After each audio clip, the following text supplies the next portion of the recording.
Problem 41 states a 1 kilogram physics book is connected by a string to a 500-gram coffee cup. The book is given a push up the slope and released with a speed of 3.0 meters per second. The coefficients of friction are mu static equals 0.5 and mu friction equals 0.20. So for A, they want to know how far does the book slide after you push it up. And for B, at the highest point, does the book stick to the slope or is it going to slide back down? So it wants to know if that static friction is going to be stronger than the net forces pulling it down.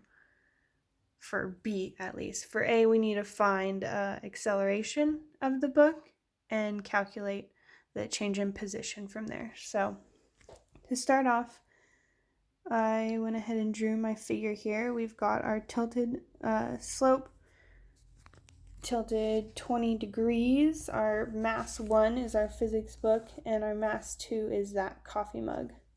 And it's got an upwards velocity of 3.0 meters per second. And just laid out all my variables here that were given to me. And now I want to draw this out on a tilted axis and identify all of the forces working against my physics book. So we've got our normal force going up.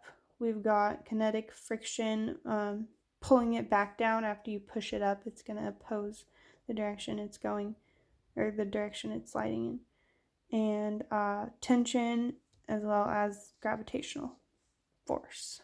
So first thing I want to do is calculate my kinetic friction, which we use this equation here, the mu kinetic, which is given to us times the normal force. To calculate the normal force, I just want to multiply mass, the mass of the physics book, because there's no other masses. If there was another book on top of it, then we would want to add that one too, but it's just the mass of the physics book times gravity times the cosine of theta, because we're just calculating this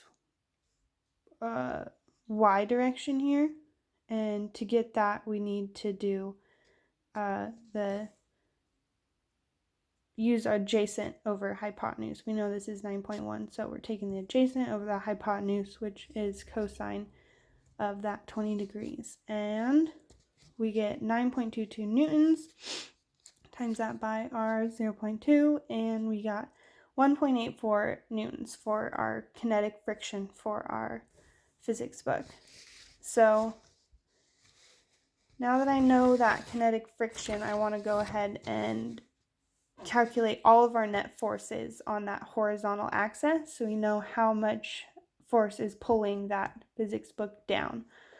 So to calculate all the forces, we want to do our kinetic friction plus our gravitational pull of that second mass, because that's going to account for the tension, and then we want to do the gravitational pull of our first mass, which we calculate using sine now, because we want to know in that x direction, which is adjacent or opposite over hypotenuse. So yeah, we're using sine now.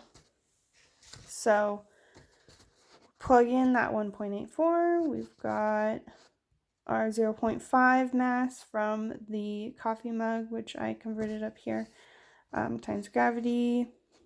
Plug in everything else, we get 10.1 newtons. So this is the magnitude of the force pulling that physics book down. So now we can just use Newton's second law, which is our F net force is equal to mass times acceleration. We need to use both our masses here, and we get our acceleration as 6.73 meters per second squared.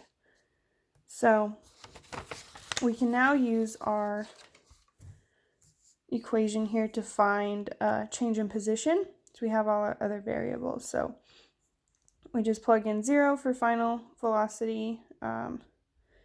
Initial velocity is 3.0 meters per second, 2 times our acceleration that we just calculated, and then we can get our change in position. So calculated that here to be 0.67 meters. And Now for part B, at the highest point, does it stick to the slope or does it slide back down? So like I said, we want to calculate the static friction for that one to see if that's a greater force than the acceleration, because if it is, or if it's a greater force, then the force is pulling it back, because if it is, then it won't slide. So now we just need to use that same equation that we did up here, except we're using the 0.5 for the static friction coefficient, and we get 4.61, which is significantly less than 10.1, which means no, it's not going to stay up there, it's going to slide back down. So this problem reinforces our learning goals this week of action-reaction pairs of forces, plays with Newton's second law, and helps us understand how to use tension forces and friction forces.